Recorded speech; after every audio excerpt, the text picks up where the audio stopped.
SiegeX is almost 1 month away, and in preparation, Ubisoft have invited every single partner team to Rio de Janeiro to play in the first ever SiegeX tournament.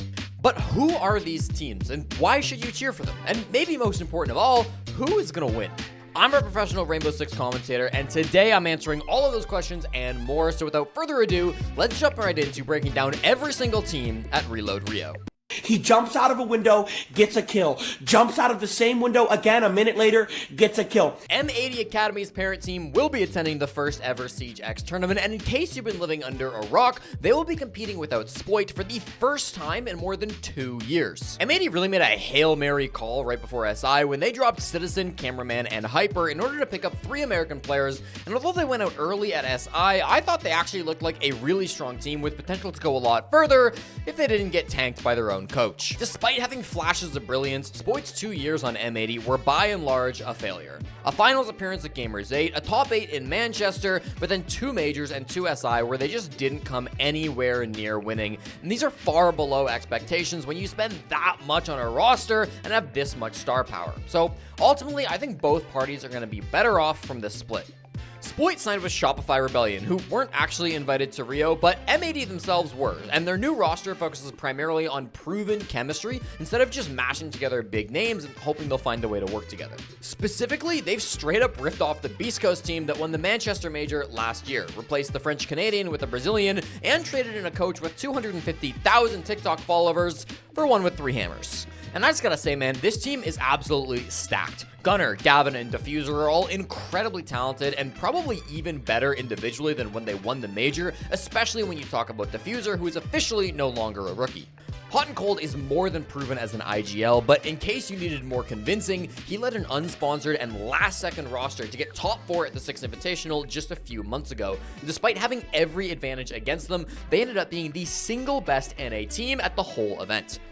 And while Kino has never played with this core, I think he's going to fit right in. As a part of the support duo with Hot and Cold, Kino can focus on his incredibly strong SAS play on defense and his really solid hard breaching on offense. Similarly, he can leave the more active defensive roles and especially the shield roles to Hot and Cold, who I think handles those roles a little bit better anyways. And of course, I have to talk about the God Emperor himself. Fabian is the single greatest mind Rainbow Six has ever seen, the only person in history to be a world champion 3 times over, and over the last couple of years, he's made it a bit of a habit of coaching underdog teams and bringing them to heights they've never seen before. M80 is probably the most popular org in Siege right now, and if you're a fan of Fabian, Stompin, or Fett, then this is your team. But even if you're not, these guys are such a fun roster with a more recent history of winning than the rest of NA combined. I'm not promising that they'll win anything this year, but it's not hard to imagine these guys lifting another trophy, and don't be shocked if it comes sooner at Rio rather than later. Hey guys, as you may know, I've been banned from Fnatic. One of the most legendary orgs in esports, you'd be forgiven for not realizing that Fnatic have had a Rainbow Six Siege team for over 7 years. Once the best team in all of APAC, when Fnatic moved their Australian team to Japan and COVID hit, they really fell out of the international circuit, and for 5 years they didn't qualify to even a single major LAN event. This includes when they bought out the core of Rogue in 2024, fielding a European roster for the first time ever in Siege. This is the same team that won the Berlin Major and got top 6 at SI, but since Sploit left for North America, they haven't made it back to a big event even once, and the only people who remain from that major winning core are Deepak and Sathis, their coach. SiegeX joined this team right around when Fnatic bought out the roster. He was the best player for Fnatic when they played at the off-season Malta Cyber Series tournament, but he is yet to be tested against real international opponents, and his domestic results in more important tournaments are a bit concerning. Starks joined this team halfway through last year and has quickly become the star player and ultimate win condition for Fnatic. While he did finish his rookie stage at a -2, that was still good enough to be the best player on Fnatic, and he frankly carried them through the Montreal LCQ, putting up 141 through 2 BO3s and a positive EPS across all 5 maps. In the end though, Fnatic did lose, and in response, they dropped world champion Kanto and team captain Leon Gids in order to snag up Noah and Azur, with the intention to, and I quote, complete our 2025 roster. And I don't know exactly how calendars work at the Fnatic HQ, but just 65 days into 2025, both players were dropped and replaced by Groovy and Jaxu, who should actually be the players that are competing here in Rio. So who are Groovy and Jaxu? Well, Jaxu is a rookie who has played for teams like M&M Academy and ITB CB Academy, but in Malta, he put up a minus 24 KD for Fnatic, which was the single worst of any player in the tournament. And Groovy comes over from Team Secret, and I've heard that he'll be taking over as the new IGL for the team. I like Groovy a lot. He obviously played for Secret for the last 2.5 years, but I think this will be the first time he's acting as a primary IGL, so it'll be interesting to see how he adapts to a new role. Altogether, this Fnatic team looks confusing. I think, frankly, they looked a lot better with their old roster, and other than Scarz, these guys don't seem to be the most threatening team at the whole tournament. If you like an underdog story, or if you're feeling nostalgic about that legendary run in Berlin, then this might be the team for you to root for. But could they actually win? Maybe if Spoit and Citizen get kicked out of NA and come back, but I wouldn't hold my breath. Always the bridesmaid, never the bride. And usually they're pretty far down the bridesmaid list. I was about to say, I don't even know if they're at the wedding Yeah. half the time. The second best team in Korea is back after a pretty disappointing 2024 season. The story of FearX is the exact same that it's been for years at this point. That is, dominating their home region in very consistent fashion, but then getting dominated themselves every time they have to go up against non-APAC opponents. They maintain the same experienced core of veterans that they had last year with Goodboy, Mephi, and Rin. These three players have a combined 20 international appearances, with Goodboy and Mephi playing on this team basically their whole careers, and of course Rin being part of that legendary D+Kia roster before he moved to FearX in 2023. Their previous season came to a close January 5th, 2025, when they suffered a brutal loss to CAG in the APAC SI Qual Finals. And after that loss, Demic was let go, and Nova swapped from a player position to a part of the coaching staff. And I gotta go on a quick rant about this Nova guy, because he has changed from player to player to coach 7 times since joining this team. I'll put the proof on screen now, but it seems like FearX just have no idea on how they want to use this guy. They seem to want to have him as a part of the coaching staff, yet every time they have a player opening, he's the one that gets slotted in. And part of that reason might be that the Korean player pool is the shallowest it's ever been, and further evidence of this is FearX's 2 new players. Woogieman and Coded are the 2 newest members of this roster who joined just after D+Kia dropped their Korean team. This will complete the core lineup that were top 4 in the world at one point as they rejoined their former teammate of Rin. It's a long shot, but with 1 fewer org in Korea snagging up the good players, FearX might just have the depth they need to make it onto the big stage. If you're a fan of the OG Korean scene that have been competing in Siege for years, then this is the team for you. They're reminiscent of D+Kia, arguably the single best APAC team of all time, and now they've got a shiny new coat of yellow paint and a bit more experience to boot. Could they win Rio? Probably not. But just getting a win over a top team or two could set up FearX to have a good year, and if they can make it back to SI after missing out on it last year, then I think that'll be enough to count this season as a success. Baby shark doo doo doo doo doo doo, baby shark doo. Amaranth's Rainbow Six team will be competing at the very first ever SiegeX event, and they've assembled a roster that is really weird. Of course, they've held on to Kansan, their best player by a mile, who is best known for his plays on Sonics from a few years ago. He joined this team at the start of last year alongside Spiker. And Spiker was definitely IGLing this team at one point, but by the end of the last season, Bosco had taken over at primary IGL, and as far as I'm aware, there's no official confirmation if Spiker's picking the role back up again, but I don't see any of the other players stepping into that role, so I would guess that Spiker is back in charge and will be leading the team during their run in Rio de Janeiro. They've also kept on Bay, who replaced world champion Rampy midway through last year. Bay's a good player, and he did well in Stage 2, putting up the second best stats after Kansan as the primary entry for the team. But of course, those aren't the players that people are talking about, because in the offseason, Wildcard signed Brazilian major champion Dash alongside the French Tier 2 player named Baby Shark. Now, Dash is a very good player. Of course, he was a part of that W7M roster that got second at the Esports World Cup and then won the Montreal Major last year. Admittedly, I think Dash was probably the worst player on that team, and we'll talk about who W7M replaced him with later, but it's fair to say that they upgraded. Still, a ring is a ring, and Dash has proven he can hang with the best players in the world. Being the worst player on the best team still makes you a very good player, and Dash is that. Baby Shark will be entering Rio still a rookie, although he's been a part of the Tier 2 European scene for a while now, making Manchester LCQ on MYD, and then joining Project X, where he received a second place finish at EU's Central Combine. It is fair to say that these two pickups come with very different resumes, but they've got the same goal: overcome their language barriers to start commenting English, and then use their skills to finally push Wildcard to be one of the top teams in North America. If you're a big Amaranth supporter, or if you're just looking for an NA team that is a little bit different, this might be the team for you. To win, they're going to need some real carrying from Kansan and Dash, or they're going to need Baby Shark to prove that he's the next Shaiko. Either way, I'm very excited to see how this team does in Rio, and with nothing to lose, they might just be dangerous enough to catch some teams off guard and get some big wins. FaZe this game away from Secret. Oh, so painful for Secret. Team Secret entered the Six Invitational looking like a top 8 team in the world, with a genuine shot of making a deep run. When they drew into a group with CAG, people thought that they were guaranteed a spot in playoffs. And then they lost every single game, dropped their most popular player, and then the CEO made fun of him on Twitter for crying after losing. Huh. It's crazy how 1 week can completely spoil what should have otherwise been the greatest year in Team Secret's history, but here we are. Despite dropping Virtue and Groovy, Secret have managed to keep the core of this team together, with Savage, Joom, Adrian, and Coach Twister all returning for the 2025 season. Savage is what you'd probably call a franchise player. He's the captain, he's their shield player, he had the best stats of anyone on the team last SI, and he's been with the org since 2022. Joom is the primary entry and has got to be the most mechanically talented player on the team, at least until we start talking about their pickups. And Adrian, well, Adrian had a tough year. A rookie with quite a bit of hype behind him, Adrian signed with Team Secret on March 7th, 2024, and played out his rookie season in a support flex role.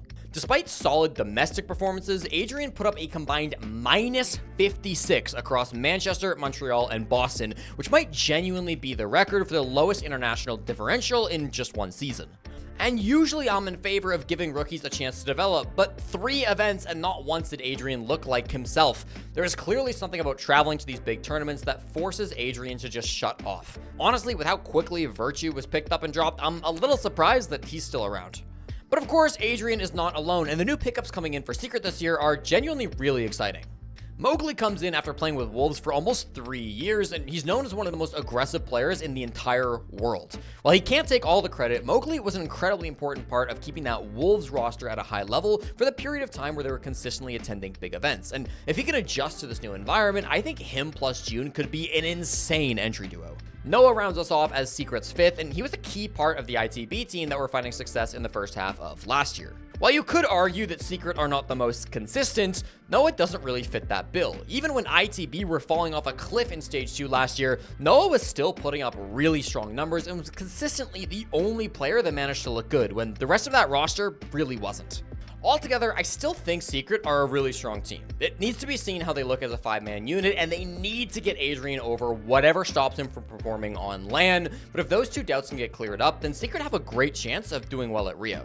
If you're Portuguese, German, Polish, or Swedish, then this team is going to be your best bet for representation from your country. But even if you're none of those nationalities, Secrets are a really interesting team who I believe are largely underestimated by the community. If they can repeat a top 8 performance that was consistent from them last year, then they can absolutely set themselves up to break new barriers during the rest of the Year 10 season.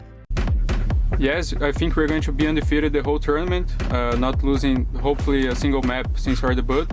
Furia are one of the best teams in the world, and nobody can deny that. After losing to CAG in their opening game of SI, they then won 10 straight maps and went undefeated to the bracket until they reached the upper bracket finals up against BDS. Then Philippe said that they would go undefeated, and they promptly lost 2-0-2-0 to be eliminated from the tournament in 3rd place. Despite the self-curse, Furia are still monsters. They are completely unchanged from the W7M roster, which dominated in Year 8, winning every single tournament except for EWC, and with Rainbow Six Siege returning to Brazil, you know they're going to be hungry to get their win back under their belts. A full year without winning for Furia must have felt weird for a team that's so used to winning, or at least to being in the finals of every tournament they enter. And it's at this point where a lot of top teams might try to make changes to bring in players that can better fit the meta or who can have a bit more motivation. And it's not like Furia aren't struggling with these things. The shield meta that we're in does not fit Furia very well, and while we don't know for sure their motivations, they certainly don't seem as devastated when they fail compared to before they got that hammer. But it would be a huge mistake to say that Furia have fallen off. The chemistry and individual skill is still 100% the same as it was when they were the best, and honestly, I don't see them burning out or slacking on the effort that they're putting in. And for that reason, they're still one of the best teams in the world right now, and unlike every other top team, they're doing it without bending to a Blackbeard or Monty heavy playstyle. Herds and KZ could still be argued to be the best entry duo in the world right now. Nade is an incredible support, JV92 is playing even better than during the W7M era, and Philippe remains one of the smartest team captains in the world. The Rio crowd will be behind these guys just like the one in Sao Paulo. If you want a team that plays a super fun style of Siege with the best talent in Brazil, then these are your guys. And with the environment mirroring the one that had the greatest comeback of all time, you gotta believe that Furia will be ready to repeat history. Invitational 2025 World Champions, it's FaZe Clan! FaZe Clan are finally the best team in the world. I don't need to tell you that these guys are good. If you are watching this video, then you already saw what they did at SI, running through the lower bracket the entire way through to get revenge over the team that defeated them last year and finally beating BDS to win the hammer. But what you might not grasp is just how long FaZe have been grinding to get here. This roster was finished in March of 2023, and they made 0 changes for 2 straight years as they fought over and over and over again to get the hammer. So many other teams in this position would have swapped players. They would have found somebody to blame. They would have pointed fingers, and they would have reset their progress before getting to the point that FaZe are at now. It's honestly something that the Brazilian scene does better than anywhere else in the world. They put trust in their players and give them the chance to produce results, understanding that one bad tournament or one bad stage doesn't erase the talent and chemistry that a 5-man stack has. FaZe play a slow and cautious style of Siege, which is not always the most exciting, but it is exactly what FaZe do better than anyone else in the world, and it's not a surprise that it finally resulted in a big tournament win. If you want to root for the best team in the world, then root for FaZe. And if they can stay disciplined with the same incredible chemistry and tactics that won them a title in Boston, they will repeat again to win in Rio. They are the kings of Saudi Arabia, and they right now are the best team in the world. All right, so you see what I'm doing here, right? Technically, we're going for the top 3 teams from SI back to back to back. But of course, this is not the same BDS that you're used to. No, the roster that used to play under BDS have been signed to another org, and we'll definitely talk about them soon, but despite the rumors, BDS are not leaving Siege, and they've been kinda cooking as they build their new roster. The situation is very similar to when W7M were the best team in the world, and then they sold their roster to Furia and started to build a new one. W7M built with the foundations of Los, but BDS have turned to the foundations of the second best French team in the entire world, Wolves. Importing the coach, analyst, captain, and shield player, BDS have set strong foundations consisting of Lailoon, Helby, P4, and Lasmu respectively. Some will be quick to criticize importing this core. I mean, Wolves didn't attend even a single major or SI last year, and at EWC, they finished last place, getting 2-0'd by Scarz of all teams. And even as individuals, P4 has been criticized heavily for the way he plays the game, and Lasmu has been statistically the worst player on Wolves since he got picked up halfway through last season.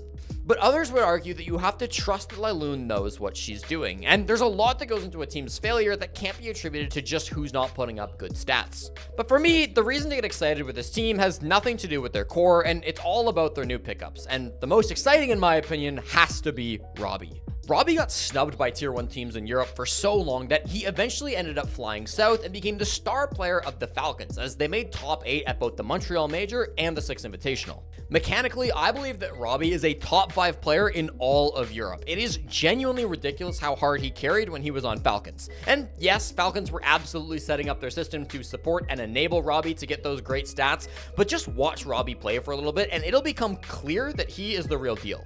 BDS have also picked up Virtue after his infamous exit from Team Secret. Of course, the former world champion is beloved by fans and is known as one of the best supports in the entire world. He's also the single oldest pro player in Europe, and he brings a level of experience to this team that can't be matched by literally anyone else in the region. Finally, BDS have added FearX, who is definitely the least well-known player on this roster.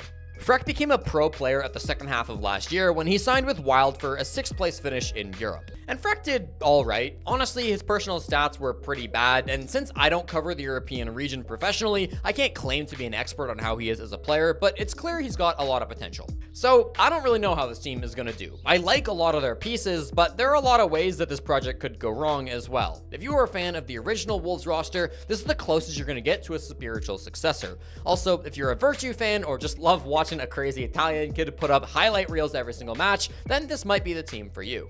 If Robbie lives up to the hype, Virtue gets angry, and the young guns of Lasmu and Fret can perform, then this roster might just be able to fill the massive shoes they've been stepping into. But honestly, it's anyone's guess if they're gonna soar high or burn out and crash.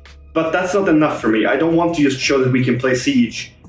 I want to win events. Last year, PSG entered Rainbow Six Siege, daring to ask a question that no one had been bold enough to ask before. If you throw a ton of money to the best player of all time, can he make Korea good? And the conclusion was, well, kinda. If you're looking at last season from the POV of a Korean team, then last year was amazing. Talon had previously never won a single game at an international event, but with Fabian, they had strong showings in both Manchester and Boston, being one game away from playoffs at both events. But for a team coached by Fabian, last year was underwhelming. He laid it out very clearly in his departure video that Fabian wants to win again, and doing so with M80 is going to be far more possible than doing it with the weakest region in Siege. Joker has now moved from the analyst position to head coach, and they're progressing into year 10 with the exact same roster of players that they left year 9 with. I was a little surprised by this lack of changes. I mean, sure, Korea is incredibly shallow for talent, but with D+ disbanding and FearX making some changes, there were definitely some room for improvements within the roster. At SI, they showed that they are capable of beating top-level teams, though. Their wins over DarkZero and BDS proved that, but at the same time, inconsistencies have plagued this team since the project began, and I don't know if they've got what it takes to be the best in the world anytime soon. While they actually finished pretty strong, their first few games at SI looked really tough, with man advantage being constantly thrown, Ryder getting smoked on entry, and Gotti struggling under the bright lights of a LAN event. Misa will remain the captain at an IGL heading into Rio, and I really hope they can remember the lessons they learned under Fabian and add in some confidence and consistency to try to elevate them even further. If you want to cheer for the best team in South Korea, then PSG Talon are your guys. Winning right now is probably out of reach, but if everything clicks, they can definitely be the best in APAC, and maybe even get top 12 or even top 8 in Rio. Scarz have once again fallen apart here. It's him a little bit too one-directional, a little bit too predictable. Alright, I try not to be too negative in these things because it's the start of the season and we really don't know how teams are going to turn out, but what the hell are Scarz doing? At the start of last season, Scarz signed Nina from Northeption, who quickly rose to be the #1 player in all of Japan. Internationally, he was doing pretty well. Some great games here and there, but arguably a bit too inconsistent.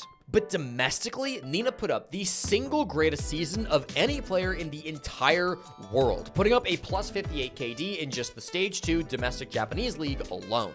And sure, you know, the guys that Nina was playing against were not that good compared to some of the talent you'd see in Brazil or NA or EU, but when you're a Japanese team, surely having the best player in Japan would be an asset to you. Scarz didn't think so, and they dropped Nina after finishing dead last at the 6 Invitational and not winning a single map. And I get it, right? Changes are probably needed after such a dreadful performance, but it is crazy to me that they would drop the one guy that looked like he could actually hang at an international level instead of the many players who have been on this team for years and never found success. To that end, Taiyu was also dropped, and yeah, okay, that one makes a bit more sense to me. In their place, Scarz have ended up signing Ayagator and Tyopi. And I mean, if you're an old head, Ayagator might sound familiar to you because he was a part of that CAG Osaka roster for over 3 years and went to 6 different international events with the team. The only problem is that Ayagator has been retired since 2023 and he hasn't played Comp Siege in 2 years. And it may be true that CAG were the best team in Japan back when they had Ayagator, but the strength of Japan was still very weak back then, and that team was never able to compete against international opponents. Tyopi comes in from Crest. He seems like a fine player, although he didn't even manage to finish positive throughout Stage 2.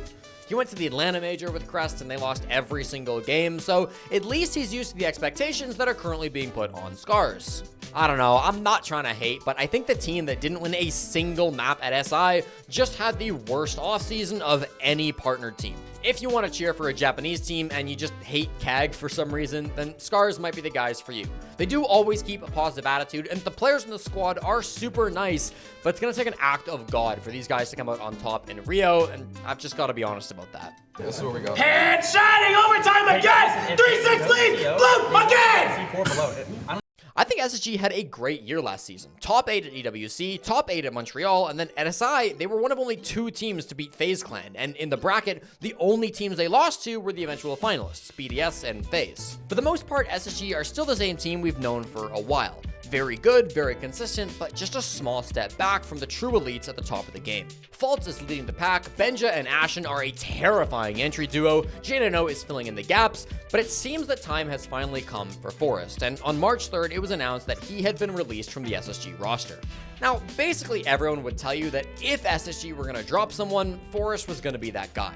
I don't think Forest is a bad player, but Faltz is the captain who has been with this team for nearly 6 years, and J9O, Ashen, and Benja are all way too talented to consider dropping.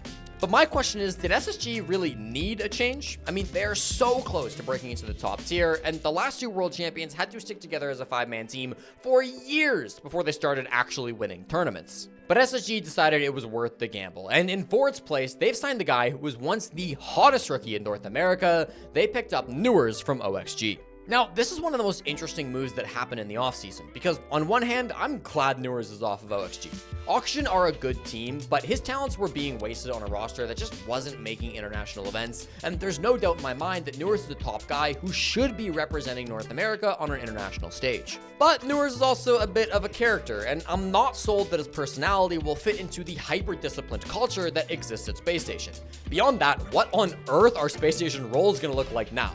Forrest and Newers are very different players, and swapping one out for the other is not going to happen without a significant shift to the rest of the team's dynamic. Presumably, Fault and J90 will fall back into more passive support roles, and then one of Ashen, Benja, or Newers will end up in a flex position, while the other 2 take up the primary and secondary entry roles. If you want a North American team with an extremely active playstyle who love to talk trash, or if you just want to root for Jinxie's team, then SSG are the team you should be supporting in Rio. I think the move that they've made will be hard to pull off, but if the roles all work out and Newers buys into SSG's system, this is a scary roster that will devastate opponents on an international stage and will absolutely be contenders to win in Rio. This Rainbow Six Siege couple was together for 6.5 years and they just broke up. It has finally happened. Palu has left Team Liquid. It is crazy to think that Palu will be repping a different jersey after being a part of Team Liquid for his entire professional 5.5-year-long career, but after going through SI and losing to every single team except for the one named after a plush fish, I think everybody realized it was time to move on. And it's not just Palu leaving Liquid. Along with him, the 2.5-year captain and IGL Lagonis was also let go, as well as the 3-year-long head coach, Hugzord. All of this movement represents a huge shift, and I think it's safe to say that this offseason was the single biggest shakeup in Team Liquid's history. But Team Liquid have made new history by filling Palu's shoes with the first ever import in Brazilian Rainbow Six, former Oxygen Esports player Diaz Lucas. Now, you could argue that Diaz isn't really an import because he grew up in Brazil and he is Brazilian, but he's lived in the US for most of his life and he's only ever competed for NA teams before, both in Tier 1 and Tier 2, so in my books, he still counts. And I think Diaz is a great player, specifically for taking over Palu's spot at Team Liquid, as the 2 of them share some similarities in their playstyle. And by that I mean both players have, on occasion, been referred to as baiters, but Diaz does it in a much more support-focused way that I think his former teams have really been able to use to their advantage. Diaz is a support through and through, and if you need someone to stay alive deep into a round and then pull off a big clutch, he is absolutely capable of that. This could allow guys like Resets to get a bit more active, which I think will be better for Liquid's overall dynamic. As for the new captain, Liquid have re-signed Ask, which I see as a fantastic move. Ask was picked up as a rookie by Team Liquid back in 2021, but he was dropped after Liquid finished 16th at SI 2023. Afterwards, he went to Black Dragons, where he took over as their new captain and hard carried them to a top 11 finish at the Montreal Major and a damn good run through the Brazilian SI qualifiers. If Ask was beating teams like Furia and doing so with guys like Nuxka and Guto, then there's no telling what he'll be capable of when commanding players like Nesk and Maya. Yes, Liquid have been plagued by drama over the last couple of years, but if Ask being dropped a few years back can be considered water under the bridge, then this new Liquid team could be terrifying on the global stage. Finally, Tysus is being promoted from assistant coach to head coach to round out Liquid's 6th man. Similar to Diaz, Tysus has spent most of his career in North America being an analyst/coach for teams like Wichita Wolves, Luminosity, Mirage, and even SSG, where together they got top 8 at SI 2024. Now, this will be the first time that Tysus is actually in charge as the head coach, but with so much experience working under other top coaches, I could really see him excelling in this new role. If you're a legacy fan of Team Liquid, or just a Raza fan, now might be the best time in history to root for this squad. It feels like every year we say this, but 2025 might just be the year where Liquid break through and win something bigger than just Atlantic City or a minor.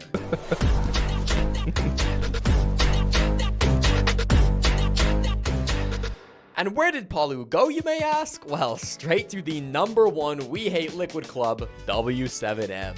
For some background, the captain of W7M is Volps, and Volps was also once a member of Team Liquid.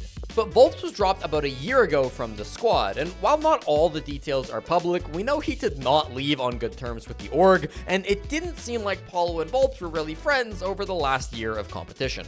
But when W7M announced their big pickup, they tweeted that it was water under the bridge, and in the video, the two players even joked together about how they were both dropped from Team Liquid, and then Volps flipped off the camera before the video ended. So it seems like Paulo has fully swapped to the dark side, and while W7M and Liquid still may be great rivals, it doesn't look like anybody is holding any grudges now that Volps and Paulo are back on the same side. Paulo is replacing Dash on this roster as the one and only move from last season, and no matter what you think about Paulo, I think it's pretty clear that W7M have upgraded in this one position. Dash was always more of a background player for W7M, not throwing or playing bad, but also never really making big plays, and when W7M were winning, it never really felt like Dash was the guy that was pushing the team into those wins. Roles will probably have to change a bit unless Paulo wants to move from a flex role into a bit more of a support, but W7M are a flexible team overall, so I think they'll be able to handle the adjustment just fine. W7M's problem for the last year was undoubtedly their consistency. 1 month, they're the best team in the world, beating BDS in the grand finals of a major, and then just 3 months later, they're bombing out of SI, losing every playoff game when their opponents were unwanted in Team Falcons. And if we're being honest, I'm not sure that Paulo is the type of guy to fix that specific issue. W7M are a very emotional team, and there's maybe no player more famous for being emotional than Paulo. They are a wildly aggressive roster that can go through massive swings based on whether the vibe is good or if it isn't. If you want to cheer for a rowdy Brazilian team with loads of drama and a taste for showmanship, W7M are a good team to put your weight behind. And honestly, even with Paulo, this is not a team you can ever count out. At an event like Reload, which will be giving W7M a huge crowd boost, there is an extremely real chance that they win it all. They go through with the vibes, and Paulo finally gets a tournament win he's been looking for so long. Look at Alamo's mouse. Like, oh my god. G2 are one of the few teams we're talking about today that decided to make 0 changes in the winter offseason, and while they certainly didn't look like a top team in the world, I really respect them for sticking with this lineup, at least for the time being. Picking up Blaz and Loira halfway through last season was a bold choice that a lot of people weren't so happy about, considering they came at the expense of Virtue and Benja. But at SI, I think they showed that this new G2 roster has real promise, and while the players they lost were definitely good, so were the new guys, and this G2 team has the potential to be even better than the last. Although they bombed out in the bracket, G2 had the single best win rate when it came down to raw round win percentage, and their play in the group stage was really strong, not dropping even a single map and dominating their opponents the whole way through. And their group was kind of tough. Yeah, sure, they got Joel, but they also had to go through Unwanted, M80, and Liquid, all of whom I would argue are top 12 team in the world, even though M80 and Liquid did have early exits. I remember a lot of people were calling for Alamo's head when G2 were experiencing disappointing results just a year ago, but I really think that recent results are starting to prove more people wrong. Sure, Alamo was a bit emotional, but a 133 in Boston was one of the highest in the tournament, and ever since he gave the reins of the team over to Uno, he's playing like an entirely different person, and he's been a huge asset to G2 in that time. Loira and Doki were also really clicking as an entry duo during this event. Together, the two of them put up a 2.0 ratio on opening gunfights, and this led to G2 having the best entry stats of any team in the tournament. Blaz was maybe a bit quiet in Boston. Some of the important games, like versus SSG in the upper bracket, he kind of folded, but I don't think you can credit G2's playoff collapse all to one person, and I think it helps build a strong culture if you allow players to have a bad event without there being fear for their own jobs. Similar to W7M, G2 are an emotional team, but that doesn't have to be a weakness. If they can continue this path of trusting in their core, building chemistry, and having fun as they travel the world to play video games, I think it's only a matter of time until things click and they go on another deep run. If you're looking for a team with loads of history, or if you're a fan of Doki streams, or if you get your crypto trading advice from Alamo, then G2 is a great team to cheer for, and they've got loads of potential to make big waves in Rio. Can we stop making it a 3v5? For fuck's sake, bro! Like, stop dying E-Box window! Cloud9 are back as the primary sponsor for a North American team for the first time since 2018, and while the roster they've built doesn't have the stars on the level of some other NA teams, they certainly have done well to build a budget team that could be quite competitive in the year to come. For team captain, Cloud9 went with Packer. Despite not having a ton of pro-level experience, Packer has now led 2 teams through 2 international events, being the IGL for CL for Life in Montreal, and of course, leading M80 through their run at Boston. To be honest, Packer put up some bad games playing under the spotlight with Spoit, and since that's all a lot of people have ever seen from him, I think he gets a worse rap than he deserves. Packer has consistently shown that he can do a lot even with a little, and I think he's got a lot of potential to develop into a high-level IGL if he can just find some consistency and stay on a team for longer than a few months. Completing the support duo, C9 picked up Dream, coming off a huge top 4 finish at SI, playing with Unwanted. Dream really surprised people at SI. I think after being on auction for most of his career and then not finding any pro offers after being dropped, people were starting to wonder if Dream's time as a pro were coming to an end. But at SI, Dream looked really good, putting up a positive 13 differential through 242 rounds, and for the eye test, he had some huge moments under pressure, which is a big reason why Unwanted were able to push so deep inside the tournament. I think the backlines of C9 look quite strong, but the questions for me are going to be with their frontline players, and to start, we've got to talk about Kobilax. After 6 months on DZ, fans of the team were starting to get fed up with Kobe's inability to perform, and finally he was let go from the roster after SI. Similar to Packer, I think the community underrates Kobe because all they've seen from him are his disappointing results in Tier 1. But I remember a time when Kobe was the hottest pickup from Challenger League and was in a similar spot to where Stompin' is right now, of course with a much smaller spotlight. If I had to guess, I would say the pressure from being on DZ probably made it tough for Kobe to perform to the level we've seen from him in the past. Being on a team like C9 with fewer expectations, less experienced teammates, and going to a less serious tournament like Reload could all benefit Kobe by taking some of the pressure off and letting him do what he does best, shoot people in the head. He'll be joined on the front lines by former teammate Giddy, and together with Packer, they make up 3/5 of the Makers roster that won Element 3 in August of last year. Giddy will technically be making his Pro League debut, but his resume is very impressive, with Grand Finals appearances in the last 3 Element tournaments, winning the last 2 Elements, and of course attending the Montreal Major alongside Packers CL for Life. Giddy's honestly never been the flashiest player during any of those accomplishments, but coming in with loads of chemistry with both the captain and star player of this team could be a huge asset as the team gathers more and more experience. Finally, the roster rounds out with Silent, who's been a part of that LG core for what feels like forever, playing 3 stages of Pro League and attending the Esports World Cup last year. Now, LG have really struggled over the last little while, but while many of Silent's former teammates were struggling in gunfights, getting caught off guard, and generally just not finding success, Silent was frying people, even against some of NA's top teams, and it's no surprise to me that he was the one to leave that core and join a team with higher potential. If you're a new fan, or if you're looking for an NA underdog team that has loads of room to grow and a loud, entertaining captain steering the ship, then Cloud9 might just be the team for you. They don't have the biggest names, but they're a team that are hard to hate, and if they can make a miracle run through Rio, I'm sure loads of people will be jumping on the hype train sooner rather than later. No, but you guys kept trash talking. I didn't do shit. I didn't do shit. I didn't accuse you of anything. No, but you. Well, chat, it was a good 15 months, but Bolo has officially retired. With a brand new baby girl born on the same day as SI Grand Finals, it's not surprising he's stepping away, but DZ now have some big shoes to fill if they want to maintain their high level of success. At the same time, DZ made the call to replace Kobilax, and so in the offseason they had to find 2 new players to add to their lineup of Pamba, NJR, and Nafe. First, they picked up Spirits, and I really like this pickup. The former player for Beast Coast and then Unwanted is a really unique guy in what he brings to the team. He's aggressive and a very good blitz player, but can also rein things in when needed, and I'm super interested to see how he plays alongside guys like Pambazoo and Citizen. And yes, DarkZero's second new pickup will be Citizen. A Pro League champion from back on Na'Vi, he's probably better known for his time bouncing around top teams like G2, Sonics, and most recently, M80. I personally think Citizen genuinely rivaled Spoit as the best player on M80 last year, at least during certain points like during the Stage 2 playoffs, and while the community seems to think he's the super toxic guy that can't stay on a team, I think that's really overblown and won't be a serious issue on a team like DarkZero without any huge personalities to clash with. He has moved around a bit though recently, and I really hope that this DZ team can be the place where he finds some stability. Now that DarkZero have 5 guys that know what it takes to win, if they just work together a little bit and get that chemistry up, they could once again rise to be the best team in North America. DZ now also have a very British flavor to them, with their team captain, head coach, and newest pickup all being from the UK. They're still 3/5 North American, so I'm not calling them an EU team or anything, but perhaps it's a reason for fans to cheer for them if they can get behind a team that is doubly represented by both NA and the UK. It really feels like DZ are done experimenting with rookies and have decided that in order to win, they're gonna have to bring in proven talent. If you're looking for a team to support with a bit of a new look, some talented but slept-on players, and a unique blend of a North American and European playstyles, then this might just be the squad for you. And if DZ can get that playstyle to mesh together, I genuinely think they can rise to the top again and lift another trophy in year 10. If you don't come to Brazil, Brazil come to you.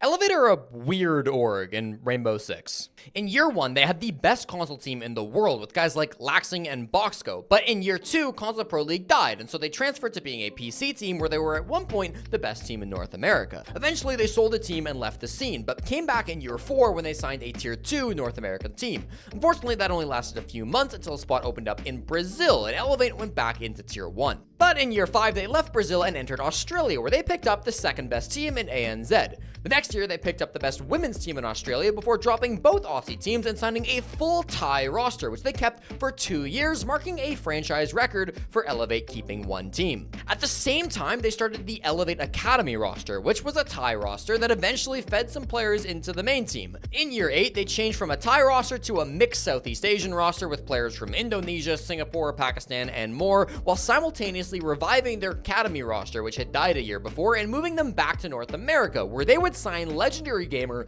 JJ Blast. But JJ only lasted 3 months because Elevate Academy then swooped back into Brazil, where they signed a top tier 2 team over there. And for all of year 9, that status quo kind of just remained, with the Elevate main team playing tier 1 as a mixed nationality Southeast Asian squad, and the Elevate Academy roster staying in Brazil and holding their own in tier 2. But now it's year 10, and Elevate are taking their Brazilian Academy roster, swapping out a few players, and moving them into their tier 1 spot that they own in Southeast Asia. If any of that was confusing, it doesn't really matter, because the bottom line is that Elevate now only have one team, they're all Brazilians, and they're playing in Southeast Asia. Will they be good?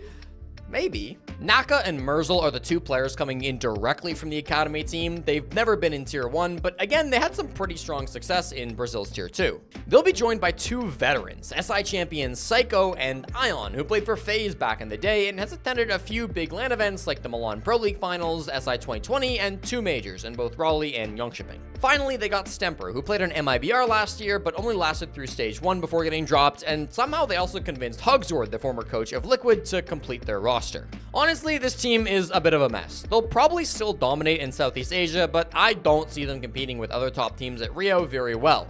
Names like Psycho and Hugzord are exciting, but to be honest, this roster feels half washed and half not good enough for tier 1. Maybe I'm just a hater. I mean, it's no secret that I'm not a fan of full import teams, and if you want to cheer for a Brazilian team, but maybe the Brazilian time zone just doesn't work for you for some reason, Elevate could be a good team to watch and support. But in my opinion, they're going to need a lot of help to find any success internationally. Might be a bit of a mystery to those of you who watch Tier 1 esports. They're called Raza Company.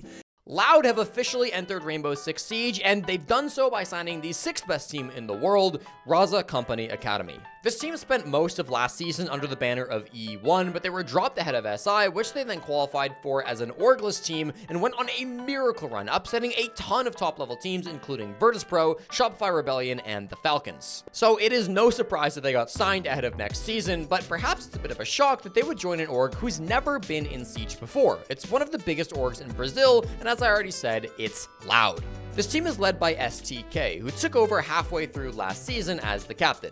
He's not a super flashy player, but he can get active when he needs to, and as the IGL deserves a lot of credit for how much they've done with so little support or experience. Live was the best player on this team at SI, and during the early part of groups, he was actually the best Brazilian player in the whole tournament, although of course that didn't keep up through the playoffs. He's still doing a great job flexing through a lot of different roles on this team, which allows Perez to stay focused on the primary entry job and Becerra to stay focused as the hard support, both of whom fulfilled their roles pretty well at SI. The only player from SI who did not get signed to Loud was Flashtree, the console convert who struggled a bit on the second support role in Boston, and in his place, Loud have signed Daffodil, coming in from Vivo Keydstars. Daff will be playing his 3rd season in Pro League, but will be attending his very first international event in Rio. This should be the best team he's ever been a part of, and I think he's always been a strong piece with great mechanics in the mid-table of Brazil, so I'm happy to see him getting a shot on a top-level team like this.